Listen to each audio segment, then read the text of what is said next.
नमस्कार दोस्तों, स्वागत करती हूँ एक बार फिर से शारदा क्लासेस सिक्किर में। आज हम बात करते हैं सीआईटीएस की क्वेश्चन बैंक की।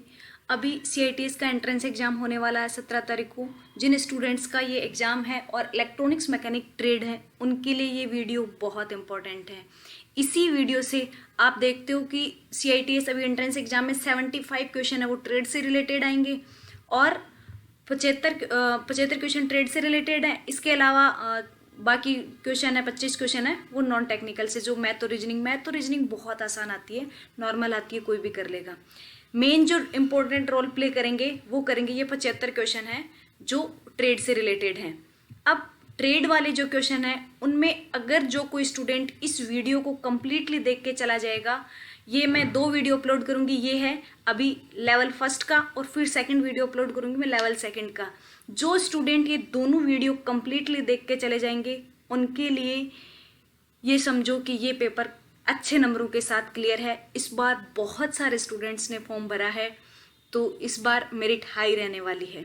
तो आपको अच्छा कॉलेज अगर चाहिए तो उसके लिए आपको रैंक भी अच्छी चाहिए होगी, और रैंक अच्छी आने का मतलब है कि आपका ट्रेड है वो अच्छा होना चाहिए। दूसरा, जिनके सीआईटीएस के एग्जाम होने वाले हैं अभी लास्ट ईयर वाले स्टूडेंट्स के, वो अभी अगस्त में एग्जाम होने वाले हैं, उनके लिए तो ये है ही है, पेपर ही इसी में से आता है, इसके अलावा कहीं और से आता है। तो थ्योरी का जो 100 नंबर का आपका पेपर आता है वो 100 नंबर का कंप्लीट पेपर इन्हीं दोनों वीडियो से, लेवल फर्स्ट और लेवल सेकंड की जो ये सीआईटीएस की क्वेश्चन बैंक है, क्योंकि डीजीटी का अब तक का पिछले 3 सालों से तो मैं खुद देख रही हूँ कि जो भी क्वेश्चन आ रहे हैं वो सिर्फ और सिर्फ इन्हीं पीडीएफ से आ रहे हैं, और इन पीडीएफ के ऑप्शन भी आपको चेंज नहीं मिलेंगे, एज इट इज एक ऑप्शन भी आपको मिलेंगे, कोई इसमें चेंजेस नहीं मिलेगा। तो अगर आप सीआईटीएस का एग्जाम देने वाले हो या सीआईटीएस एंट्रेंस एग्जाम देने वाले हो, दोनों ही तरह के स्टूडेंट्स के लिए ये वीडियो बहुत इंपॉर्टेंट होने वाला है। तो अभी हम देखते हैं बिना टाइम वेस्ट किए कि क्या है। सीआई एंट्रेंस एग्जाम वालों के लिए तो बहुत कम टाइम बचा है, तो आपको बस ये वीडियो 2 बार देख के चले जाना है। 2 बार अगर आप इस वीडियो को देख लोगे तो आपको कोई दिक्कत ही नहीं है, ये सारे क्वेश्चन आप आराम से कर पाओगे। तो पहले क्वेश्चन की हम यहाँ बात करते हैं। पहला क्वेश्चन हमारे पास दिया हुआ है, NPN transistor are preferred to PNP transistor because of. NPN transistor की तुलना में पीएनपी की तुलना में एनपीएन ट्रांजिस्टर की प्राथमिकता क्यों दी जाती है? तो क्यों दी जाती है? इसकी हायर स्विचिंग स्पीड होती है, इसकी वजह से दिया जाता है। तो पहला ऑप्शन हम आपके पास था, easy mounting on positive supply, ये नहीं है। Wide range of operating temperature भी नहीं है। देयर लो कॉस्ट भी नहीं है। तो इसका आंसर हो जाएगा हायर स्विचिंग स्पीड। तो पीएनपी ट्रांजिस्टर की स्विचिंग स्पीड होती है वो कम होती है एनपीएन की बजाय, तो एनपीएन ट्रांजिस्टर की अच्छी होती है स्पीड। नेक्स्ट सेकंड क्वेश्चन की बात करते हैं, NPN transistor can be considered as 2 PN junction diode connected as. अगर आपके पास 2 पीएन जंक्शन डायोड है और उससे आपको पीएनपी ट्रांजिस्टर बनाना है, तो पीएन जंक्शन डायोड है, एक आपने लिया पी और एन, फिर आपको पीएनपी ट्रांजिस्टर बनाना था, दोबारा आप क्या करोगे, उसको उलट के लगा दोगे। दोबारा आपने लिया एनपी, पीएन को उलट के लगा दिया तो हो जाएगा एनपी। तो ये आपके पास क्या बन जाएगा, पीएनएनपी। तो ये ऑप्शन नंबर हो जाएगा आपका सी। अगर आपके पास 2 पीएन जंक्शन डायोड है और उनको जोड़ के आप पीएनपी ट्रांजिस्टर बनाना है, तो वो आप इस तरह से बना पाओगे। ये कंस्ट्रक्शन के रूप में बना सकते हैं, लेकिन अगर आप वर्किंग के अकॉर्डिंग देखें तो ये सक्सेस नहीं होता है, लेकिन कंस्ट्रक्शनली इसे बनाया जा सकता है कि 2 पीएन जंक्शन डायोड है, उनको यूज करके हम एक पीएनपी ट्रांजिस्टर या एनपीएन ट्रांजिस्टर बना सकते हैं। अगर एनपीएन बनाते तो एनपीपी एन हो जाता। नेक्स्ट हम बात करते हैं पहला क्वेश्चन। नेक्स्ट हमारे पास है, small signal amplifier are also known as. Third question में, तो स्मॉल सिग्नल एम्पलीफायर्स हैं, उनको हम और किस नाम से जानते हैं? लार्ज पावर एम्पलीफायर के नाम से जानते हैं, या मीडियम पावर एम्पलीफायर, या लो पावर एम्पलीफायर, या बहुत मीडियम एंड लो पावर। तो जो स्मॉल सिग्नल एम्पलीफायर्स होते हैं उन्हें लो पावर एम्पलीफायर्स के नाम से भी जाना जाता है। नेक्स्ट क्वेश्चन देखते हैं। क्वेश्चन नंबर 4 हमारे पास है यहाँ पे, Which of the following components fall most frequently in amplifiers? तो हम एम्पलीफायर्स में जो कंपोनेंट्स यूज करते हैं उनमें से कौन सा है जो रेगुलरली या ज़्यादातर बहुत जल्दी जल्दी ख़राब होता रहता है, तो वो कंपोनेंट है हमारे पास इलेक्ट्रोलाइट कैपेसिटर। आप देखते हो एम्पलीफायर्स में सबसे ज़्यादा ख़राब होने वाला कंपोनेंट है वो इलेक्ट्रोलाइट कैपेसिटर। ये ट्रांजिस्टर रजिस्टर ये भी होते हैं, लेकिन मोस्टली अगर आप एम्पलीफायर ख़राब हुआ है तो आप इलेक्ट्रोलाइट कैपेसिटर को चेंज करके देखो, आपका एम्पलीफायर चल जाएगा। नेक्स्ट बात करते हैं, the efficiency of a class B amplifier is around. जो क्लास बी एम्पलीफायर की इफिशिएंसी है वो लगभग किसके बराबर होती है, तो वो होती है 50% से 60% के बराबर। ऑप्शन नंबर हो जाएगा सी। नेक्स्ट है the phenomena which cause reverse breakdown in A Zener diode is called. तो जीनर डायोड में जो रिवर्स ब्रेकडाउन का जो फिनोमिना है वो हमारा क्या कहलाता है, तो ये कहलाता है हमारा एवलांच इफेक्ट की वजह से। ऑप्शन नंबर हो जाएगा। तो जीनर ब्रेकडाउन में किसकी वजह से होता है, तो ये एवलांच इफेक्ट की वजह से होता है। नेक्स्ट देखते हैं, RC collector is suitable for generating. जो आरसी कलेक्टर है वो आरसी ऑसिलेटर जो है, आरसी ऑसिलेटर है वो किसके लिए सूटेबल होता है, क्या जनरेट करने के लिए हम इसका मोस्टली यूज करते हैं, तो ये हम करते हैं ऑडियो फ्रीक्वेंसी के लिए। आरसी ऑसिलेटर है वो ऑडियो फ्रीक्वेंसी के लिए यूज किया जाता है। ऑप्शन नंबर हो जाएगा डी। नेक्स्ट है, एक capacitive sensor does not empty. एक कैपेसिटर सेंसर है वो डज नॉट एम्प्लॉय प्रिंसिपल। तो कैपेसिटिव सेंसर है वो किस इनमें से कौन सा किसका पालन नहीं करता है, किस प्रिंसिपल पे वर्क नहीं करता है, तो changing capacitance by changing distance between two plate. तो दो प्लेट के बीच का जो डिस्टेंस है उसको चेंज करके करना, तो ये तो कैपेसिटिव सेंसर का इफेक्ट होता है। दूसरा, change in capacitance between changing dielectric को चेंज करके भी आप कैपेसिटेंस को चेंज कर सकते हो। Change in capacitance by changing by the applied voltage का यूज करके आप कैपेसिटेंस को चेंज नहीं कर सकते हो, तो ये हो जाएगा, इस प्रिंसिपल पे वर्क नहीं करता है। Change in capacitance by the changing overlapping of area. तो दो प्लेट के बीच का ओवरलैपिंग एरिया को आप चेंज कर रहे हो, तो भी वही बात होगी कि दो प्लेट्स के बीच के डिस्टेंस को आप क्या कर रहे हो, चेंज कर रहे हो। डायलेक्ट्रिक को चेंज करके, बीच के डिस्टेंस को चेंज करके, ओवरलैपिंग एरिया को चेंज करके आप कैपेसिटेंस को चेंज कर सकते हो, लेकिन अप्लाइड वोल्टेज से आप कैपेसिटेंस को चेंज नहीं कर सकते हो। तो ऑप्शन नंबर हो जाएगा सी। नेक्स्ट है, ये मैं फास्ट इसलिए बोल रही हूँ कि वीडियो ज़्यादा लंबा ना हो। अगर आपको ज़्यादा स्पीड लगे तो इसकी स्पीड स्लो कर लेना सेटिंग में जाके, अदरवाइज आपको अगर रिवीजन के लिए देख रहे हो तो स्पीड में देखना ही पड़ेगा। तो अगर किसी को स्पीड स्लो लगे तो और बढ़ा लेना। नेक्स्ट क्वेश्चन है, एक कंडक्टिव सेल इज। तो कंडक्टिव सेल है वो क्या है हमारे पास, तो कंडक्टिव सेल क्या है, an electromotive force producing device, a sort of sensor, a sort of converting device, a sort of conductor. तो कंडक्टर और कन्वर्टिंग डिवाइस तो नहीं है, एक कंडक्टिव सेल क्या है, एक सेंसर का ही तो टाइप है। तो ऑप्शन नंबर हो जाएगा यहाँ पे बी। ऑप्शन नंबर हो गया बी, एक कंडक्टिव सेल क्या है, एक सेंसर का ही टाइप है। नेक्स्ट है, एक semiconductor strain goes can be measured a strain of the order of. तो सेमीकंडक्टर स्ट्रेन गोज है वो मेजर करता है 0.01 मिली स्ट्रेन को भी मेजर करता है। ऑप्शन नंबर हो जाएगा डी। एक UPS which does not require an inverter. एक यूपीएस है जिसमें इन्वर्टर की जरूरत नहीं पड़ती है। तो ऑनलाइन यूपीएस में पड़ती है, ऑफलाइन में भी पड़ती है और लाइन इंटरेक्टिव में भी पड़ती है। किस में नहीं पड़ती है, डीसी पावर सप्लाई यूपीएस में नहीं पड़ती है। तो ऑप्शन नंबर हो जाएगा सी। नेक्स्ट हम देखते हैं, the desirable change over period of for a UPS is. तो यूपीएस का डिजायरेबल चेंज ओवर जो पीरियड है वो कितना होता है, तो ये होता है 1 मिली सेकेंड। ऑप्शन नंबर हो जाएगा डी। अब आप देख रहे होंगे कि पहले ऑप्शन में भी 1 मिली सेकेंड है और फोर्थ ऑप्शन में भी मिली सेकेंड है। आपके एग्जाम में ये क्वेश्चन एज इट इज आएगा। लास्ट ईयर जो एग्जाम एंट्रेंस एग्जाम हुआ था उसमें एज इट इज क्वेश्चन आया था, और लास्ट ईयर सीआईटीएस का जो फाइनल एग्जाम हुआ था उसमें भी ये क्वेश्चन आया था, और इसमें ऑप्शन भी इधर उधर नहीं थे। आपको भी ऑप्शन भी इधर उधर नहीं मिलेंगे, एज इट इज क्वेश्चन मिलेंगे। ये इनमें से जो भी क्वेश्चन उठ के आएंगे एज इट इज आएंगे। तो आपको ऑप्शन नंबर डी ही लगाना है। यहाँ 100 मिली सेकेंड होना था, लेकिन यहाँ 1 सेकेंड होना था, लेकिन ये गलती से दोनों ऑप्शन एक जैसे हैं। और कई टाइम 3-4 सालों से लगातार यही पीडीएफ चल रही है, और एज इट इज डीजीटी ये क्वेश्चन उठा के देती है और इन ऑप्शन को भी आगे पीछे नहीं करती है, और वो अपना ही आंसर मानती है। ऑप्शन नंबर डी ही मानेगी वो। तो आपको भी इसका ऑप्शन नंबर डी ही करके आना है। नेक्स्ट है, इन an inverter installation earthing is necessary because जब हम इन्वर्टर की इंस्टॉलेशन करते हैं तो अर्थिंग की हमें क्यों ज़रूरत पड़ती है? तो it protect the user against electric shock, बिल्कुल इलेक्ट्रिक शॉक से तो हमारा अर्थिंग है वो बचाता ही बचाता है। इसके अलावा protect the inverter in case of an electric shock short circuit, तो इन्वर्टर को, जो इन्वर्टर हमारा है उसको इलेक्ट्रिक शॉर्ट सर्किट से भी बचाता है। It complete the battery circuit in case of vehicle, तो व्हीकल में ये सर्किट को कंप्लीट करने का भी काम करता है। तो ऑल ऑफ दीज हो जाएंगे, तो सारे के सारे ही हैं वो अर्थिंग के लिए, इन सारे कारणों के लिए अर्थिंग जरूरी होती है। नेक्स्ट देखते हैं which device is use in an inverter for change over from AC main supply to battery supply. तो एक इन्वर्टर में AC जो मेन सप्लाई है उसको बैटरी में परिवर्तित करने के लिए हम कौन सी डिवाइस का प्रयोग करते हैं? तो यहाँ हम करेंगे रिले का, ऑप्शन नंबर हो जाएगा बी, रिले सर्किट का यूज करते हैं।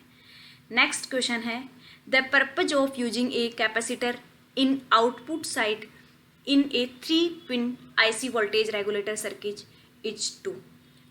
तो हमारे पास एक 3-पिन IC वोल्टेज रेगुलेटर सर्किट है जिसके आउटपुट साइड में एक कैपेसिटर का प्रयोग किया गया। तो इस कैपेसिटर का प्रयोग करने की क्या उद्देश्य क्या है, क्या मेन पर्पज है इसका?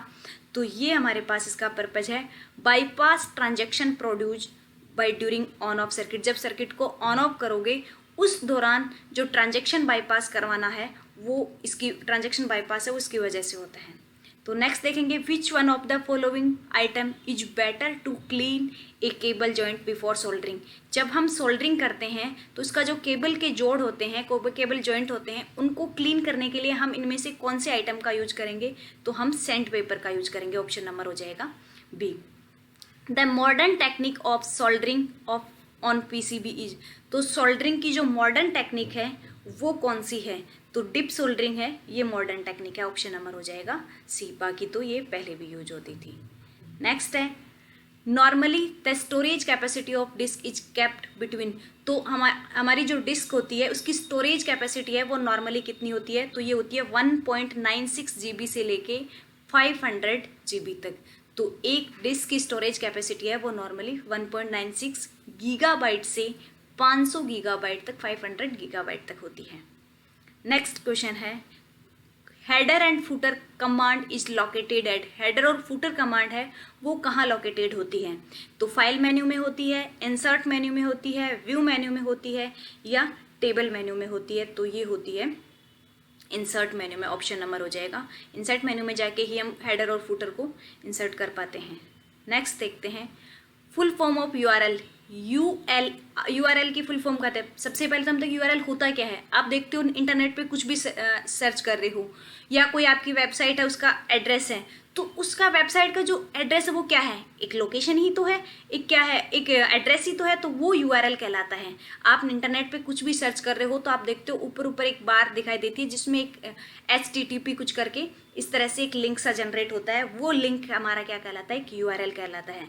और इस URL की जो फुल फॉर्म होती है वो होती है uniform resource locator, option number हो जाएगा बी, यूनिफॉर्म रिसोर्स लोकेटर। बहुत बार पूछा जाता है ये।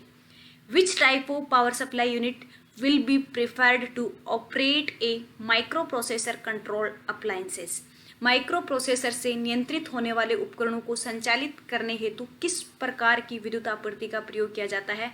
तो माइक्रो प्रोसेसर यूज करने से कंट्रोल करने वाले उन सब में वोल्टेज रेगुलेटर का उपयोग किया जाता है, ऑप्शन नंबर हो जाएगा सी। नेक्स्ट है which cable will be preferred to connecting an electric iron to a socket. एक विद्युतीय आयरन को सॉकेट से संयोजित करने हेतु कौन सा केबल है वो अनुशंसित किया जाता है? तो वो किया जाता है 3 core cotton covered cable, option number हो जाएगा सी, 3 core cotton covered cable. Next question हम देखते हैं for maintaining resource of energy the rate of plantation should be greater than consuming.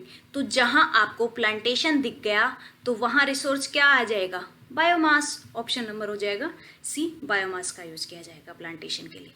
Next देखते हैं which type of PV cell has the highest efficiency of 20%। तो इनमें से किस type के जो PV क्या होता है? फोटोवोल्टिक सेल है, उनकी इफिशिएंसी है वो 20% से भी ज़्यादा होती हैं। तो ये किस टाइप के होंगे? हाइब्रिड टाइप के होते हैं, इनकी इफिशियंसी है वो 20% से भी ज़्यादा होती है। नेक्स्ट देखते हैं, a lug is fitted to a wire by means of a. तो एक लग जब हम फिट करते हैं तो वो किसका यूज करके किया जाता है, तो वो कॉम्बिनेशनल फिलर का यूज करते हैं। नेक्स्ट है, the main function of a tuner is to. तो मेन फंक्शन है जो हमारे ट्यूनर का, वो मेन काम क्या होता है। तो आप देखते हो कि आपके घरों में जब टीवी चल रहा होता है, तो जब टीवी चलता है तो आप ट्यूनर का क्यों यूज करते हो, बहुत सारे एंटीना के थ्रू जितने भी आपके पास चैनल आए हैं उनमें से किसी एक को सेलेक्ट करने के ही लिए तो आप ट्यूनर का यूज करोगे। तो यहाँ पे आपके पास ऑप्शन नंबर हो जाएगा C, select the desired channel out of channel pick up by the antenna. Antenna ने जितने भी चैनल को ये सेलेक्ट, एंटीना के थ्रू जितने भी चैनल आ रहे हैं उनमें से आपको जो सेलेक्ट करना है उसके लिए आप इसका यूज करते हैं, ट्यूनर का यूज करते हैं। नेक्स्ट हो जाएगा, the typical EHT voltage for B&W TV between receiver is. तो B&W TV रिसीवर के लिए जो टिपिकल ETH वोल्टेज है तो वो कितनी होती है। तो टिपिकल ETH वोल्टेज होती है, ये आपको हमेशा याद करना है, ये 18 किलोवोल्ट होती है। ऑप्शन नंबर हो जाएगा सी। टीवी की जो भी टीवी रिसीवर की जो EST वोल्टेज है, ये कई बार पूछा जाता है, कंपटीशन एग्जाम में भी पूछा जाता है, और ये याद रखने वाली चीज़ है कि EST वोल्टेज कितनी होती है टीवी रिसीवर की, तो वो होती है 18 kilovolt. Which type of colour transmission system is use in India. तो इंडिया में किस टाइप का कलर ट्रांसमिशन यूज किया जाता है, कलर ट्रांसमिशन सिस्टम, तो वो पाल सिस्टम यूज किया जाता है, PAL पाल सिस्टम यूज किया जाता है इंडिया में। नेक्स्ट देखते हैं, इन IF amplifier stage of A colour TV एक मॉसफेट इज यूज बिकॉज। तो एक मॉसफेट का क्यों यूज किया जाता है। अगर हम कलर टीवी में देखें, एक रंगीन टीवी में देखें, तो हम RF एम्पलीफायर जो स्टेज है इसमें मॉसफेट का क्या काम है मेनली। तो मॉसफेट के काम की हम बात करें तो इसकी इम्पिडेंस क्या होती है, हाई होती है, और नॉइज क्या होते हैं, कम होते हैं, तो इसलिए यूज किया जाता है हाई इम्पिडेंस और लो नॉइज के लिए। नेक्स्ट हमारे पास क्वेश्चन है, a LED panel is not a self luminated panel for luminating these panel. तो LED पैनल है वो सेल्फ ल्यूमिनेटेड पैनल नहीं है, तो ल्यूमिनेटिंग पैनल के लिए हम किसका यूज करते हैं, use for the backlight device. तो बैकलाइट डिवाइस के लिए हम किसका यूज करेंगे, तो CCFL का यूज करेंगे, CCFL। नेक्स्ट है हमारे पास, एक micro processor can act as. एक माइक्रो प्रोसेसर वो किसकी तरह काम करता है कंप्यूटर में, तो वो एक CPU की तरह काम करता है। ऑप्शन नंबर हो जाएगा B। An integration unit that consist of more than 10 lakh logic unit is called. एक हमारे पास IC है जिसमें 10 लाख से ज़्यादा लॉजिक गेट्स हैं, तो वो किस तरह की कहलाती है, तो वो अल्ट्रा लार्ज स्केल इंटीग्रेशन कहलाती है। ऑप्शन नंबर हो जाएगा D, ultra large scale integration. Next है, micro processor 8085 has 40 connecting pin. हमारा 8085 माइक्रो प्रोसेसर, उसकी जो पिन्स होती हैं वो 40 होती हैं। तो ये क्या पूछ रहा है कि माइक्रो कंट्रोलर की कितनी होती है, माइक्रो कंट्रोलर जो होता है 8051 उसकी कितनी होती है, तो दोनों की ही 40 पिन होती है। ऑप्शन नंबर हो जाएगा B। माइक्रो प्रोसेसर में भी 40 पिन होती है और इसमें भी 40 पिन ही होती है। जो हमारी IC होती है, माइक्रो कंट्रोलर IC देखोगे तो भी 40 पिन मिलेंगी, और ये प्रोसेसर IC की भी 40 पिन ही होती है। The data storage capacity of a single phase RAM use in Pentium second computer is. तो जो पेंटियम सेकेंड कंप्यूटर है उसकी सिंगल फेज रैम की जो स्टोरेज कैपेसिटी है वो कितनी होती है, तो वो होती है 512। ऑप्शन नंबर हो जाएगा second, 512 megabyte. A micro processor is a programmable logic device 8085 micro processor है। तो 8085 माइक्रो प्रोसेसर की एड्रेस लाइन कितनी होती है, तो ये 16 एड्रेस लाइन होती है। ऑप्शन नंबर हो जाएगा a cellphone is basically a. Cellphone क्या है, सेलफोन एक टाइप का क्या है, रेडियो ट्रांसीवर है। रेडियो ट्रांसीवर का क्या मतलब है, हमारा फोन जो है उससे हम डेटा को ट्रांसमिट भी कर सकते हैं और रिसीव भी कर सकते हैं। ट्रांसीवर का मतलब ट्रांसमिशन और रिसीविंग का दोनों काम करता है। तो सेलफोन से हमें पता है कॉल करते भी हैं और अटेंड भी करते हैं, हमारी आवाज़ जाती भी है और हमारे पास आती भी है, तो ये रेडियो ट्रांसीवर का हो गया। ऑप्शन नंबर हो जाएगा सी। नेक्स्ट देखते हैं सिम की फुल फॉर्म क्या होती है, तो सब्सक्राइबर आइडेंटिटी मॉड्यूल होती है। ऑप्शन नंबर हो जाएगा B, subscriber identity module. Next है a cell phone having internet connection facility is called. हमारा जो सेल फोन है जब इसमें इंटरनेट कनेक्टिविटी आने लगती है, की फैसिलिटी मिलने लगती है, तो वो हमारा क्या कहलाने लगता है? तो स्मार्टफोन। आजकल हम देखते हैं स्मार्टफोन ही आते हैं ज़्यादातर, जिसमें हम इंटरनेट चला सकते हैं। डेस्कटॉप में जितना काम होता है वो सारा हम सेल फोन से भी कर पा रहे हैं इंटरनेट की सुविधा से, तो वो हमारा क्या कहलाता है? स्मार्टफोन कहलाता है। Cell phone service is operated in a frequency band of, तो हमारी जो सेल फोन सर्विस है वो ऑपरेट होती है, जिस फ्रिक्वेंसी पे ऑपरेट होती है वो फ्रिक्वेंसी बैंड की रेंज हमारी कितनी है? तो ये इसकी फ्रिक्वेंसी रेंज है हमारे पास 800 से लेके 900 मेगाहर्ट्ज, 800 टू 900 मेगाहर्ट्ज।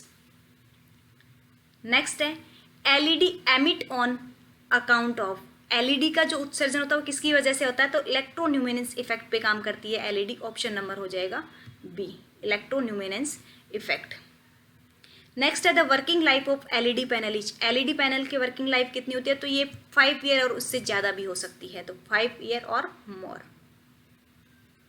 नेक्स्ट है what is the function of IC which is use in LED light. तो इनमें से कौन सा फंक्शन है लाइट का जिसमें आईसी का जिसमें लाइट का काम होता है? तो what is the function of IC which is use in the LED light, जो एलईडी लाइट में भी यूज किया जाता है। तो ये हमारे पास हो जाएगा, ये हमें क्या प्रोवाइड कराती है? आईसी जो है वो एलईडी के अंदर जो आईसी हम यूज करते हैं, आईसी करंट और वोल्टेज दोनों प्रोवाइड करने का काम कराता है, तो इट प्रोवाइड एक्यूरेट करंट और वोल्टेज, तो इसलिए हम आईसी का यूज करते हैं। नेक्स्ट हो जाएगा हमारे पास 43 question. The value of current limiting register for a stack of 3 LED connected in series will be if the LED are of 3 volt, current is 3 milli ampere and DC source 12 volt. तो इसने क्या कहा? हमारे पास current limiting value कितनी होगी एक register की? अगर हमारे पास ये एक रजिस्टर है और इसके सीरीज में 3 एलईडी लगी हुई हैं, क्या कह रहा है ये? 3 एलईडी लगी हुई हैं सीरीज में। ये मैंने 2 लगा दी और ये हमारे पास 3 एलईडी हो गई। ये एलईडी हैं, आप इसको एलईडी ही मान लेना। और यहाँ हमारे पास ये कह रहा है कि जो डीसी सप्लाई हमें दी हुई है वो कितनी दी हुई है? वो दे रखी है 12 वोल्ट। अब इस रजिस्टर का मान पूछा है कि इस रजिस्टर का मान कितना होगा, और एलईडी जो ग्लो कर रही है वो 3 वोल्ट पे ग्लो कर रही है। हमारी एलईडी की वोल्टेज है वो तीनों की 3 वोल्ट है, और जो करंट है वो है 3 मिली एम्पियर है। और ये कह रहा है कि यहाँ जो वोल्टेज दी हुई है वो वोल्टेज दी हुई है 12 वोल्ट। तो अब आप मेजर कर सकते हो ये रेजिस्टेंस कितना हो जाएगा। तो यहाँ 3 वोल्ट है, यहाँ पे भी 3 वोल्ट है और यहाँ पे भी 3 वोल्ट है। टोटल वोल्टेज हमारे पास, हम डीसी वोल्टेज कितनी दे रहे हैं? 12 दे रहे हैं। कंज्यूम कितनी हुई? 3 + 3 + 3 9 वोल्टेज कंज्यूम हो गई। तो यहाँ कितनी बची? यहाँ भी हमारे पास 3 वोल्ट बची। और करंट सीरीज में करंट क्या होता है? सेम होता है। करंट कितना है? 3 मिली एम्पियर है। तो अब हम V = IR का जो फॉर्मूला है उससे हम मेजर कर सकते हैं। V = IR, इससे हम अब मेजर कर सकते हैं R का मान। तो हमारे पास R का मान कितना हो जाएगा? यहाँ पे R की वैल्यू यहाँ हम क्या मेजर कर पाएंगे? ओम के नियम से R हो जाएगा हमारे पास R हमारे पास हो जाएगा V/I। V का मान कितना दिया हुआ है? 3। I का मान कितना दिया हुआ है? 3 मिली एम्पियर। तो 3 मिली एम्पियर है, वो ऊपर आएगा तो यहाँ पे क्या हो जाएगा? 10⁻3। तो 3 से 3 कैंसिल हो जाएगा, बचा कितना? 3 बचा कितना? 10⁻3। 10⁻3 को हम क्या लिख सकते हैं? 1000 ओम। तो हमारे पास आंसर कितना आ जाएगा? 1000 ओम आ जाएगा। ऑप्शन नंबर हो जाएगा C। तो इस तरह से आप इसको कैलकुलेट कर सकते हो। नेक्स्ट क्वेश्चन दिया हुआ है which type of polarization of electromagnetic wave is use in TV transmission. तो टीवी ट्रांसमिशन के लिए हम इलेक्ट्रोमैग्नेटिक वेव में किस तरह का पोलराइजेशन यूज करते हैं? तो ये हॉरिजेंटल पोलराइजेशन का यूज किया जाता है टीवी ट्रांसमिशन में। नेक्स्ट देखते हैं the size of picture tube is specified by. जो साइज पिक्चर ट्यूब की जो साइज होती है उसको हम किस तरह से देखते हैं? तो डायगनली देखा जाता है। आप देखते हो 32 इंच का है, तो 32 क्या है उसकी विड्थ या हाइट उसकी चौड़ाई या लंबाई नहीं होती है, वो उसकी डायगनल विड्थ होती है। डायगनल विड्थ क्या हो, अगर इस पेज की हम बात करें तो ये जो होती है वो डायगनली होती है। तो हम इसको जो पिक्चर ट्यूब होता है उसकी हम साइज को किस तरह से देखते हैं, स्पेसिफाई करते हैं, तो डायगनली स्पेसिफाई करते हैं। नेक्स्ट हमारे पास क्वेश्चन दिया हुआ है, In a delta gun type picture tube, the electron gun are separated from each other by an angle। तो एक डेल्टा गन पिक्चर ट्यूब में आप देखोगे तो सारी इलेक्ट्रॉन गन होती हैं वो एक दूसरे से कितने एंगल पे सेपरेटेड होती हैं, तो वो 120 डिग्री एंगल पे 120 डिग्री एंगल पे सेपरेटेड होती है। ऑप्शन नंबर हो जाएगा बी। नेक्स्ट है, एक universal remote control is that which can work. एक यूनिवर्सल रिमोट कंट्रोल है, वो क्या वर्क कर सकता है, तो वो इनिशियली किसी भी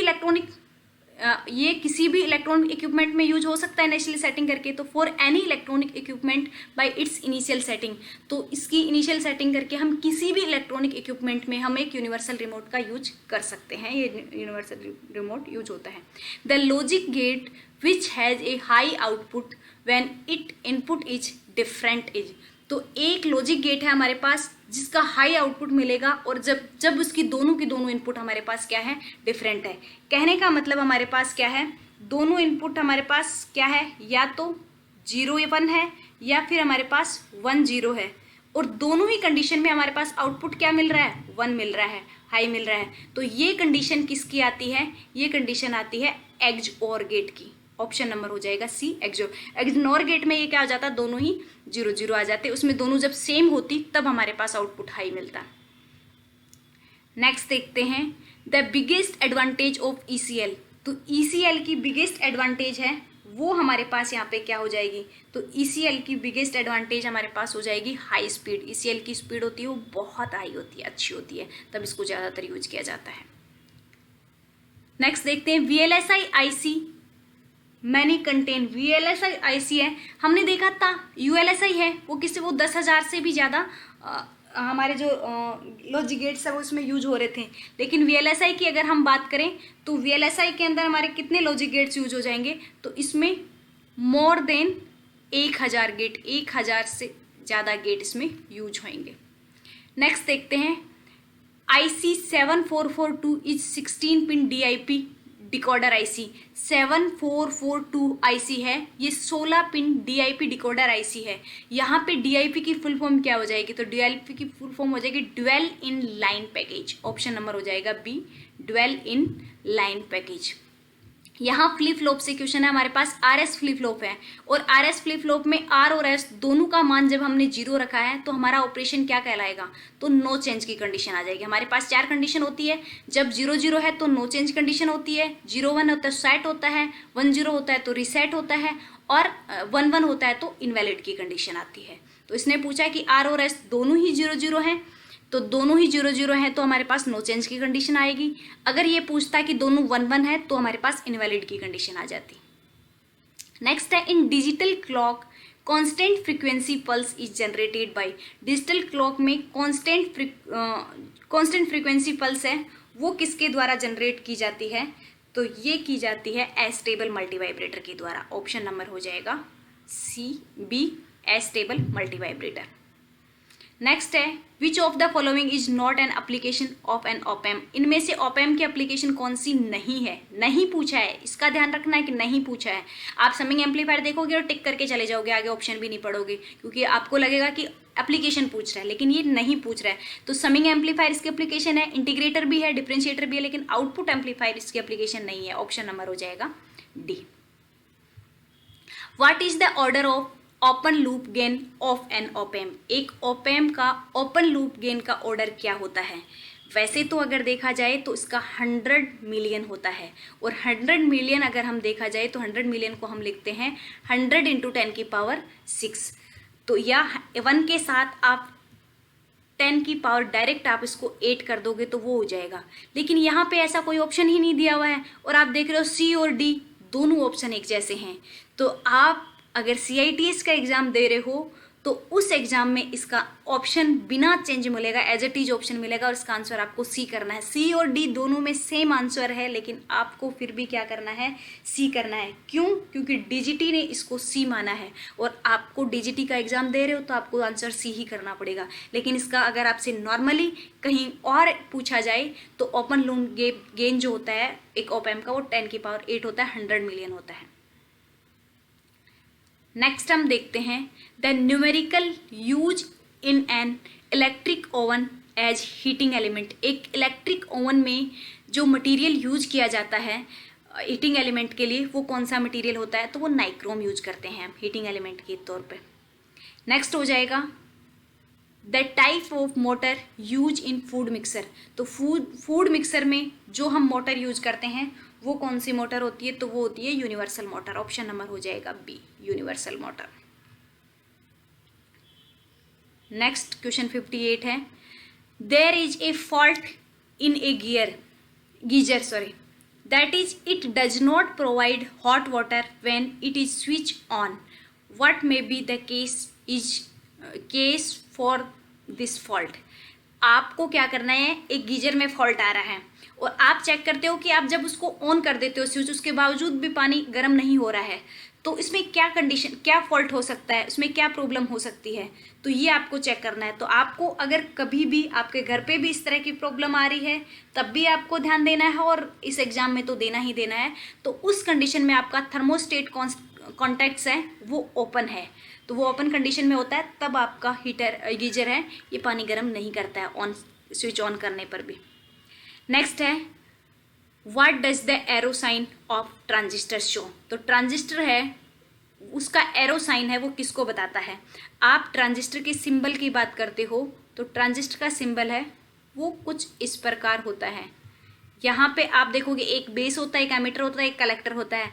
अब आप कैसे पता लगाओगे इसमें से, ये वाला तो बेस हो गया, ये तो सबको पता है कि ये बेस हो गया, लेकिन एमीटर और कलेक्टर में से कौन सा बेस है, कौन सा कलेक्टर है, कौन सा एमीटर है, ये कैसे। तो जिस भी टर्मिनल पे एरो लगा होगा वो आपका क्या कहलाएगा, एमीटर कहलाएगा। तो एरो किसको बताता है, एमीटर को बताता है। अब एक और चीज को एरो बताता है, एरो क्या बताता है, करंट की डायरेक्शन को भी बताता है। यहाँ इसने कहा है कि डायरेक्शन ऑफ इलेक्ट्रॉन फ्लो, ये opposite direction of electron flow बोलता तो ये वो ऑप्शन भी सही हो जाता, लेकिन ये डायरेक्शन बोल रहा है। तो डायरेक्शन किसकी बताता है, करंट की डायरेक्शन बताता है, ना कि इलेक्ट्रॉन के फ्लो की डायरेक्शन को बताता है। इलेक्ट्रॉन के फ्लो की अपोजिट डायरेक्शन को बताता है और करंट की डायरेक्शन को बताता है। तो अगर इसमें ऑप्शन एमीटर ना देके करंट फ्लो की डायरेक्शन बताता तब भी आपका आंसर वो हो जाता। अदरवाइज यहाँ पे अभी क्या है, एमीटर है, तो ये किसको बता रहा है, एमीटर को, और जो बच गया वो हमारे पास क्या हो गया, कलेक्टर। नेक्स्ट देखते हैं व्हाट इज ट्रांजिस्टर। ट्रांजिस्टर क्या है, एक सॉलिड स्टेट डिवाइस है, device made by crystal of silicon और जर्मेनियम। सॉलिड स्टेट डिवाइस भी है ट्रांजिस्टर, सिलिकॉन और जर्मेनियम से मिलके बनता है, ये भी सही है, सिलिकॉन से भी बनता है और जर्मेनियम से भी बनता है। मोस्ट इफिशिएंट डिवाइस भी है, तो ये सारे के सारे सही हैं इसके ट्रांजिस्टर के। नेक्स्ट है how many input are there in OR gate. OR gate में कितने इनपुट होते हैं, ओनली वन इनपुट नहीं, कम से कम दो तो होते ही होते हैं, लेकिन दो से ज़्यादा भी हो सकते हैं। तो ऑप्शन नंबर हो जाएगा सी, दो या दो से ज़्यादा हो सकते हैं। तो सिर्फ दो इनपुट देखते ही आपको टिक नहीं मार देना है, और कोई भी गेट होता है एक नॉट गेट को छोड़ के बाकी सारे गेट में दो या दो से ज़्यादा इनपुट हो सकते हैं। मेनली हम दो इनपुट ही पढ़ते हैं, लेकिन दो से ज़्यादा भी हो सकते हैं। What is the basic unit of flip flop. तो फ्लिप फ्लॉप की बेसिक यूनिट क्या होती है, लैच होती है। What type of symbol is use in operational amplifier. तो ऑपरेशनल एम्पलीफायर आप देखते हो किस तरह का होता है, इस तरह का बना होता है। यहाँ पे आप अगर देखोगे तो एक इन्वर्टिंग एम्पलीफायर, एक इन्वर्टिंग टर्मिनल होता है, एक नॉन इन्वर्टिंग टर्मिनल होता है, एक पॉजिटिव हो गया और एक नेगेटिव हो गया, और यहाँ से आप आउटपुट ले लेते हो। तो इस तरह का ऑप एम्प बनता है। तो ये देखने से कैसा लग रहा है आपको, ट्रायंगल लग रहा है ना, तो ये ट्रायंगुलर हो गया, ऑप्शन नंबर हो गया सी, त्रिभुजाकार। नेक्स्ट हो गया विच of the following is not A type of circuit simulation software. तो इनमें से सर्किट सिमुलेशन सॉफ्टवेयर का टाइप कौन सा नहीं है। तो आपने जो CITS स्टूडेंट कर रहे हैं उन्होंने इन सॉफ्टवेयर पे काम किया होगा, और जो एंट्रेंस एग्जाम दे रहे हैं वो बच्चे आगे जाके इसका करेंगे इन सॉफ्टवेयर पे काम। तो LT स्पाइस है वो सर्किट सिमुलेशन के लिए यूज किया जाता है, टेना सॉफ्टवेयर भी इसके लिए यूज किया जाता है, और सर्किट क्लाउड भी। तीनों के तीनों सर्किट सिमुलेशन सॉफ्टवेयर हैं। लेकिन एडोब फोटोशॉप है वो आप सबने नाम सुना होगा कि कंप्यूटर में फोटो को एडिट करने के लिए यूज किया जाने वाला सॉफ्टवेयर है, तो इसका सर्किट सिमुलेशन से कोई लेन देन नहीं है। तो ऑप्शन नंबर हो जाएगा डी। नेक्स्ट देखते हैं, how many 16-bit register are there in 8051 series. तो 8051 माइक्रो कंट्रोलर है, इसमें 16-bit के कितने रजिस्टर हैं? तो इसमें 2 रजिस्टर हैं 16-bit के, एक है डेटा पॉइंटर और एक है कंट्रोल यूनिट। दो कैपेसिटर इसमें यूज किए जाते हैं। नेक्स्ट है, what do you understand by term micro in micro controller. अब नाम से ही पता चल रहा है माइक्रो क्या बता रहा है, माइक्रो मतलब साइज को बता रहा है। आंसर तो इसका होएगा साइज ऑफ कंट्रोलर, लेकिन DGT ने इसका आंसर गलत दे रखा है, डिस्टेंस बिटवीन 2 ट्रांजिस्टर। लेकिन होगा इसका आंसर यही साइज ऑफ कंट्रोलर ही होगा। लेकिन अब आपको आंसर DGT के अकॉर्डिंग देना है, क्योंकि DGT वही आंसर मानता है जो उसने इस PDF में जो गलत दे रखा है तो वो उसको गलत ही मानेगा, सही दे रखा है तो सही ही मानेगा। आप एग्जाम CITS का दे रहे हैं तो आपको आंसर इसका ये करना है, लेकिन आपको याद रखना है कि यहाँ माइक्रो किसको बता रहा है, कंट्रोलर की साइज को बताता है। नेक्स्ट है, which of the following is an advantage of micro controller based system. तो which of the following advantage, micro controller based system की जो एडवांटेज हैं वो क्या क्या हैं। माइक्रो कंट्रोलर है, उसकी कॉस्ट कम होती है, लेस कॉस्ट होती है, स्मॉल साइज होती है, मोर रिलायबल होता है। तो ऑल ऑफ दी सारी की सारी ही इसकी एडवांटेज ही है यहाँ पे। नेक्स्ट क्वेश्चन देखते हैं, what is the main characteristic of load cell. तो लोड सेल की मेन कैरेक्टरिस्टिक क्या है, रियल और लीनियर मेजरमेंट करता है, स्मॉल साइज होती है, less affected by change in temperature से इस पर ज़्यादा फर्क नहीं पड़ता है। तो ये सारी की सारी इसकी विशेषताएं हैं लोड सेल की। नेक्स्ट है, thermocouple gauge is a type of gauge. तो थर्मोकपल गॉज अब किस टाइप का है, वो थर्मल कंडक्टिविटी टाइप का है, तो नाम से ही पता चल जाएगा, इसमें तो आपको ज़्यादा दिमाग लगाने वाली बात ही नहीं है। नेक्स्ट क्वेश्चन देखते हैं, क्वेश्चन नंबर 70 है, which of the following is a type of limit switch. इनमें से लिमिट स्विच का टाइप कौन सा है। तो लिमिट स्विच के टाइप हैं वो लीनियर भी है, रोटरी भी है, मैग्नेटिक है, ये सारे के सारे ही लिमिट स्विच के टाइप दिए हुए हैं यहाँ पे। SMPS are base on the principle. SMPS है वो किस प्रिंसिपल पे बेस है, तो ये चॉपर के प्रिंसिपल पे बेस है SMPS। ऑप्शन सी हो जाएगा। UPS स्टैंड्स फॉर, UPS की फुल फॉर्म क्या होती है, uninterruptable power supply. Option number हो जाएगा A, uninterruptable power supply. The battery capacity of UPS is measured in. तो जो बैटरी कैपेसिटी है UPS की, अब आप देखोगे कि बैटरी की जो कैपेसिटी होती है, DGT ने इसका आंसर दिया है वोल्ट, लेकिन एक्चुअल में इसका आंसर होता है किलोवाट, किलोवाट, या आप इसको इस तरह से भी लिख सकते हो किलो वोल्ट एम्पियर। अगर वोल्ट लिखते हो तो अकेला वोल्ट नहीं आता है, वोल्ट एम्पियर आता है। अगर वोल्ट एम्पियर भी होता तो चल जाता, आंसर इसका हिसाब से वोल्ट होना चाहिए था ऑप्शन के हिसाब से, लेकिन DGT ने वोल्ट दिया है, तो आपको CITS के एग्जाम में वोल्ट ही देना है। कभी भी आप कंपटीशन एग्जाम दे रहे हो तब आपको वोल्ट नहीं देना है, लेकिन DGT का ये CITS का एग्जाम आप दे रहे हो तो यहाँ आपको वोल्ट देना पड़ेगा, क्योंकि DGT अपने आंसर मानता है। नेक्स्ट देखो, how many power sources are there in UPS। तो UPS में कितने पावर सोर्सेज होते हैं, 74 में आंसर दिया हुआ है बी। DGT ने 2 ही पावर सोर्सेज ऑनलाइन ऑफलाइन माने हैं, लेकिन 3 होते हैं। 3 कौन कौन से होते हैं, ऑनलाइन, ऑफलाइन और इंटरेक्टिव। तो तीनों होते, लाइन इंटरेक्टिव, तीनों होते हैं UPS के पावर सोर्स, लेकिन DGT ने आंसर 2 दिया है, तो आपको भी आंसर 2 ही करके आना है। आप चाहे CITS का एंट्रेंस एग्जाम दे रहे हो, चाहे CITS का फाइनल एग्जाम दे रहे हो, दोनों के लिए PDF इंपॉर्टेंट है, मैं बार बार बोल रही हूँ। और जो आंसर मैं DGT के बता रही हूँ आपको वही आंसर करने हैं एग्जाम में। नेक्स्ट क्वेश्चन है, what is the temperature of hard soldering. Hard soldering की जो टेम्परेचर है वो कितना होता है, तो वो 600 डिग्री सेंटीग्रेड से 900 डिग्री सेंटीग्रेड होता है। मैं सारे के सारे आंसर आपको डीजीटी के बता रही हूँ। जिन आंसर डीजीटी ने गलत दे रखे हैं मैं वो भी आपको बता रही हूँ कि आपको नॉलेज के लिए, लेकिन डीजीटी के आंसर ही आपको यहाँ करके आने हैं। और ये पीडीएफ अगर आपको चाहिए तो शारदा क्लासेस टेलीग्राम चैनल को ज्वाइन कर लेना, वहाँ पे आपको ये पीडीएफ अवेलेबल हो जाएंगे, आप वहाँ से इस पीडीएफ के थ्रू रिवाइज कर सकते हैं। विच one of the following is called silver soldering, तो इनमें से सिल्वर सोल्डरिंग कौन सी है, तो हार्ड सोल्डरिंग को ही सिल्वर सोल्डरिंग बोला जाता है। Which of the following is the type of cable, cable के टाइप ट्विस्ट पेयर केबल भी होती है, कोएक्सल केबल भी होते हैं और ऑप्टिकल फाइबर केबल भी होती है, तो सारे के सारे ही केबल के टाइप दिए हुए हैं। The fundamental unit of cable, तो केबल की फंडामेंटल यूनिट क्या होती है, वायर। नेक्स्ट है the setting of mouse can be change, तो माउस की सेटिंग को हम किसके द्वारा चेंज कर सकते हैं, कंट्रोल पैनल के थ्रू ही तो चेंज कर सकते हैं, तो ऑप्शन नंबर हो जाएगा A. Which of the following is use in a making a computer, एक कंप्यूटर बनाने के लिए हमें क्या क्या चाहिए होती है, इनपुट डिवाइस की जरूरत पड़ती है, आउटपुट डिवाइस और सीपीयू तीनों ही चाहिए होते हैं, ऑप्शन नंबर हो जाएगा D. DVD stand for, DVD की फुल फॉर्म होती है डिजिटल वर्सेटाइल डिस्क, याद रखना digital versatile disc, option number हो जाएगा सी। नेक्स्ट है desktop background can be change by program, तो किस प्रोग्राम से हम डेस्कटॉप बैकग्राउंड को चेंज कर सकते हैं, डिस्प्ले प्रोग्राम के थ्रू। नेक्स्ट हो जाएगा लेटर और paragraph can be written in, तो किस में लिखा जाता है, एमएस वर्ड में लिखते हैं हम, कोई लेटर लिखना है या कोई पैराग्राफ लिखना है तो हम एमएस वर्ड में ही लिखते हैं।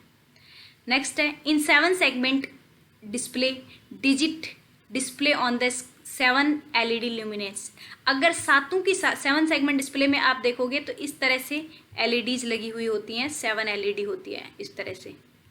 और अगर ये कह रहा है कि 7 एलईडी ग्लो कर रही है तो आपका कौन सा करेक्टर बन रहा है, देख 7 ग्लो करेंगी तो आपका डिजिट 8 बन रही है यहाँ पे। एलसीडी स्टैंड्स फॉर, एलसीडी की फुल फॉर्म क्या हो जाएगी, liquid crystal display, option number हो जाएगा फर्स्ट। नेक्स्ट है the optical property of liquid crystal depend on the direction of, तो ऑप्टिकल प्रॉपर्टी है एक लिक्विड क्रिस्टल की, वो किस पे डिपेंड करती है, लाइट पे डिपेंड करती है, ऑप्शन नंबर हो जाएगा सी। नेक्स्ट है which of the following is a type of renewable energy resource, तो रिन्यूएबल एनर्जी की बात की जाए तो सोलर भी है, विंड भी है, वाटर भी है, तो ऑल ऑफ दी जा जाएगा, सबसे ही सारी की सारी ये रिन्यूएबल एनर्जी रिसोर्सेज हैं। Solar cell is made of, solar cell किससे मिलके बना होता है, तो आपको पता है सिलिकॉन से मिलके बना होता है सोलर सेल। फिर है पीआईसी स्टैंड्स फॉर, पीआईसी की फुल फॉर्म या आप यहाँ देखोगे तो वो क्या हो जाएगी, पेरिफेरल इंटरफेस कंट्रोलर, पीआईसी किसको बताती है, peripheral interface controller, option number हो जाएगा फर्स्ट। नेक्स्ट है फुल फॉर्म काफ़ी पूछी गई है, आपको फुल फॉर्म याद रखनी है अच्छे से। विच of the following come in PIC controller architecture, इनमें से कौन सा पीआईसी कंट्रोलर के आर्किटेक्चर में, आप पीआईसी का आर्किटेक्चर देखेंगे तो इनमें से कौन कौन से हैं जो अवेलेबल दिखेंगे इसमें, तो ये रोम भी है, सीपीयू भी है, टाइमर भी है, सबके सब दिखेंगे आपको इसमें, ऑल ऑफ दी जा जाएगा। नेक्स्ट है what is the name of bus present in controller of transferring data from one place to, तो आप कंट्रोलर में एक प्लेस से दूसरे प्लेस पे डेटा को ट्रांसफर करना चाहेंगे तो आपको कौन कौन सी डेटा बस आपको दिखेंगी, तो डेटा बस, एड्रेस बस और कंट्रोल बस, तीनों ही टाइप की बस आपको यूज में लेते हुए दिखेंगे आप। Computer memory which allow simulation read and write operation is called, computer memory में जब सिमुलेशन के टाइम रीड और राइट ऑपरेशन दोनों परफॉर्म कौन करता है, तो रोम रीड ओनली मेमोरी है, ये तो नहीं करता, रैम करता है। ईपी रोम और ईपी रोम ये तो रोम के ही टाइप हैं तो ये तो नहीं करते हैं, तो ओनली रैम है वो रीड राइट दोनों काम करती है। सीसीटीवी की फुल फॉर्म बतानी है तो close circuit television, option number हो जाएगा फर्स्ट। सीसीटीवी जो कैमराज लगे होते हैं उनकी फुल फॉर्म होती है close circuit television. Electro optical effect is produce in, जो इलेक्ट्रो ऑप्टिकल इफेक्ट है वो आपको किस में प्रोड्यूस मिलता है, वो किससे प्रोड्यूस होता है, तो वो होता है एलसीडी से, ऑप्शन नंबर हो जाएगा बी एलसीडी। नेक्स्ट हो जाएगा dash is form of luminance use in liquid crystal display, तो लिक्विड क्रिस्टल डिस्प्ले में आप लाइट के लिए किसका यूज करते हैं, तो बैकलाइट का यूज करते हैं ना, अभी पहले एक क्वेश्चन में भी आया था। नेक्स्ट है LED are fabricated from, LED है वो किससे मिलके बनी होती है, गैलियम आर्सेनाइड से मिलके बनती है, तो ऑप्शन नंबर हो जाएगा डी। एलईडी है, एलईडी इज सिमिलर टू ए, किसके जैसी होती है, पीएनपी ट्रांजिस्टर के जैसी तो नहीं होती है, चाहे वो एनपीएन हो चाहे पीएनपी हो, टनल डायोड के जैसी भी नहीं होती है, तो एलईडी किसके जैसी होती है, जंक्शन डायोड के जैसी होती है, ऑप्शन नंबर हो जाएगा डी।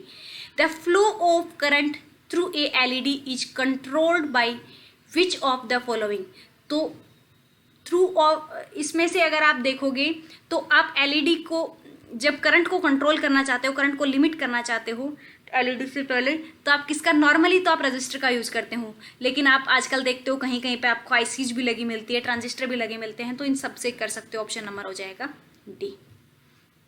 नेक्स्ट है which of the following is advantage of LED light, तो इनमें से एलईडी लाइट के एडवांटेज क्या है, लॉन्ग वर्किंग लाइफ होती है, एनर्जी सेविंग होती है, इंस्टेंट स्टार्ट हो जाती है, तो ये सारी की सारी इसके लाभ हैं। Which of the following is a basic part of cell phone system, तो इनमें से सेल फोन सिस्टम का बेसिक पार्ट है, मोबाइल यूनिट भी होती है, सेल साइट भी होती है, एमटीएसओ भी होता है, ऑल ऑफ दीज, ये सारे के सारे ही क्या हैं, बेसिक यूनिट्स हैं मोबाइल यूनिट की। नेक्स्ट है सेल फोन सिस्टम के बेसिक यूनिट्स हैं ये, तो which of the following the basic part of cell phone system, तो सेल फोन सिस्टम के बेसिक पार्ट्स की आप बात करोगे तो मोबाइल यूनिट भी बेसिक पार्ट में आता है, सेल साइट भी आता है, और एमएसटीओ भी आता है, एमटीएसओ भी आता है। नेक्स्ट है in which form voice signal are transmitted and receive in GSM system, तो कौन सी फॉर्म में है, हम जब सिग्नल को ट्रांसमिट, कोई हमारा वॉइस सिग्नल है उसको हम ट्रांसमिट करते हैं, तो जीएसएम सिस्टम में हम सिग्नल को ट्रांसमिट कर रहे हैं, वॉइस सिग्नल को रिसीव कर रहे हैं, तो वो किस फॉर्म में आता है, तो वो डिजिटल फॉर्म में आ जाता है। तो जीएसएम में आप देखोगे, जीएसएम सिस्टम में तो ये डिजिटल फॉर्म में ही तो ट्रांसमिट होता है और डिजिटल फॉर्म में ही रिसीव होता है हमारा वॉइस सिग्नल। मैं अब बोल पा रही हूँ और आप इसको सुन पा रहे हो, तो ये यहाँ से वहाँ तक जाने का इंटरनेट के थ्रू ही जा रहा है, लेकिन ये जाने का जो सिस्टम है, या आप कॉल करते हो, कॉलिंग पे आप देखते हो, आप बात करते हो, आप लैंडलाइन पे देखते थे तो पहले वायर जुड़ा हुआ होता था, आजकल वाइट नहीं है, वायरलेस सिस्टम हो गया है, तो आजकल इलेक्ट्रोमैग्नेटिक इफेक्ट के थ्रू जाती है, लेकिन जाता सिग्नल जो ट्रांसमिट होता है वो डिजिटल सिग्नल ही ट्रांसमिट होता है, डिजिटल ही रिसीव होता है। नेक्स्ट देखते हैं the process of a transferring a mobile station from one base station to another is called, तो जो प्रोसेस है ट्रांसफर करने का एक मोबाइल स्टेशन फ्रॉम एक स्टेशन से दूसरे स्टेशन, जब मैं यहाँ मैं फ़ोन पे बात करते करते एक बेस स्टेशन से दूसरे बेस स्टेशन पे चली जाती हूँ, तो वो जो प्रोसेस है, हम कॉल कटता नहीं है, आप देखते हो पहले के टाइम पे अलग बात थी, आजकल आप देखते हो बात करते करते दूसरे बेस स्टेशन पहुँच जाते हो और आपका कॉल चालू रह जाता है, वो कटता नहीं है, तो वो किस वजह से नहीं कटता, वो कौन सी प्रोसेस है, तो वो होती है हैंड ऑफ प्रोसेस। एक बेस स्टेशन क्या करता है, वो दूसरे वाले को हैंड ऑफ कर देता है। नेक्स्ट है which of the following is A domestic appliances, इनमें से डोमेस्टिक अप्लायंसेस की एप्लीकेशन है, माइक्रोवेव ओवन डोमेस्टिक में आता है, वॉशिंग मशीन भी आती है, वैक्यूम क्लीनर, तो ये सारे के सारे क्या हैं, डोमेस्टिक अप्लायंसेस की टाइप्स है। फिर है which part of microwave oven generate microwave, इनमें से कौन सा पार्ट है माइक्रोवेव ओवन का जो माइक्रोवेव को जनरेट करता है, तो मैग्नेट्रॉन जो है, मैग्नेट्रॉन के थ्रू माइक्रोवेव्स हैं वो जनरेट होती हैं। आपको एक डायग्राम दिख रहा है और ये पूछ रहा है कि ये जो डायग्राम दिख रहा है ये किसका है, वॉशिंग मशीन का है, माइक्रोवेव ओवन का है, वैक्यूम क्लीनर का है, या इंडक्शन कुक टॉप का है, तो ये किसका है, वैक्यूम क्लीनर का है, ऑप्शन नंबर हो जाएगा सी। ये तो आप देख के बता ही दोगे। विच of the following motor is use in vacuum cleaner, तो वैक्यूम क्लीनर के लिए आप किस टाइप की मोटर का यूज करते हैं, तो ये आप करते हैं सिंगल फेज सीरीज मोटर का, ऑप्शन नंबर हो जाएगा D, single phase series motor, vacuum cleaner में single phase series motor use होती है। The speed of operation of PLC is, तो पीएलसी की जो स्पीड होती है वो कितनी होती है, फास्ट होती है, ऑप्शन नंबर हो जाएगा B. Direction of rotation of motor is determined by, तो हम मोटर की जो रोटेशन की है, रोटेशन की जो डायरेक्शन है उसको हम किससे डिटरमाइन करते हैं, तो फ्लेमिंग के लेफ्ट हैंड रूल से, ऑप्शन नंबर हो जाएगा D, Fleming's left hand rule. Next question है which of the following is type of DC motor, तो इनमें से डीसी मोटर के टाइप कौन कौन से हैं, तो डीसी मोटर के टाइप की आप बात करोगे तो डीसी सीरीज मोटर होती है, डीसी शंट भी होता है, डीसी कंपाउंड भी होता है, तो ऑल ऑफ दीज है वो सारे के सारे इसके टाइप्स हैं। The frame of the induction motor is made of, तो फ्रेम है इंडक्शन मोटर का, वो किससे बना हुआ होता है? एल्यूमिनियम से बना होता है, कार्बन से, cast iron, hall steel, grain very close या स्टैंड स्टील से। तो ये कास्ट आयरन से मिलकर बना होता है। Cast iron, hall steel, grains are very close. तो इससे बनता है हमारा इंडक्शन मोटर का फ्रेम। नेक्स्ट है which of the following is IGBT.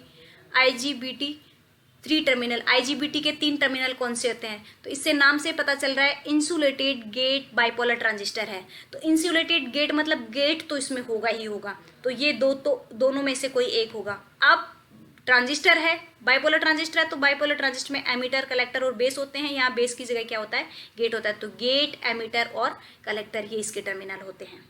MOSFET is a device. MOSFET किस तरह की डिवाइस है? तो ये वोल्टेज कंट्रोल डिवाइस है। आप ट्रांजिस्टर की बात कर रहे थे, तो ट्रांजिस्टर वो कंट्रोल डिवाइस थी।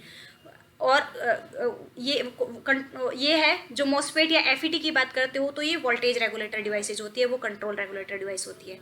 तो ये करंट कंट्रोल डिवाइस, ये वोल्टेज कंट्रोल डिवाइस है, और ट्रांजिस्टर हमारा था वो करंट कंट्रोल डिवाइस थी। तो आपसे कई बार पूछा जाता है बीजेटी और एफईटी में। बीजेटी है वो करंट कंट्रोल डिवाइस है, एफईटी है, मॉसफेट एफईटी का ही टाइप है, एफईटी है वो वोल्टेज कंट्रोल डिवाइस है। नेक्स्ट है MOSFET is use in which of the following. इनमें से मॉसफेट कहाँ यूज होता है? ऑसिलेटर में यूज करते हैं, इलेक्ट्रॉनिक वोल्टमीटर में भी करते हैं और टीवी में भी करते हैं। तो इन सभी जगहों पे हम मॉसफेट का यूज कर सकते हैं। नेक्स्ट हो जाएगा विच of the following is a type of 3 mode control action. 3 mode control action कौन सा है इनमें से? तो ये हो जाएगा पीआईडी। पीआईडी कंट्रोलर है, ये 3 मोड कंट्रोल है। नेक्स्ट है how many interrupt line are there in 8085 micro processor. तो इसमें होती है 6 इंटरप्ट लाइन्स होती हैं। नेक्स्ट है which of the following is a type of servo motor. तो इनमें से सर्वो मोटर का टाइप कौन सा है? तो सर्वो मोटर के टाइप की आप बात करेंगे तो पोजिशनल रोटेशन भी होता है, कंटिन्यूस रोटेशन भी होता है, लीनियर भी होता है। तो ये सारे के सारे ही सर्वो मोटर के टाइप है। नेक्स्ट है which of the following is a electroluminescence component. तो इनमें से इलेक्ट्रोन्यूमेटिक्स कंपोनेंट कौन सा है? तो इलेक्ट्रोन्यूमेटिक्स आप जब वो करोगे, प्रैक्टिकल करोगे, तो आप देखोगे कि इसमें कौन कौन से कंपोनेंट, हालांकि उसमें ये सारे भी यूज होते हैं, सिलेंडर हो गया, पंप हो गया, डीसीवी हो गया, लेकिन कंपोनेंट की बात कर रहे हैं यहाँ पे, तो कंपोनेंट कौन सा यूज होता है? इसमें रिले होता है।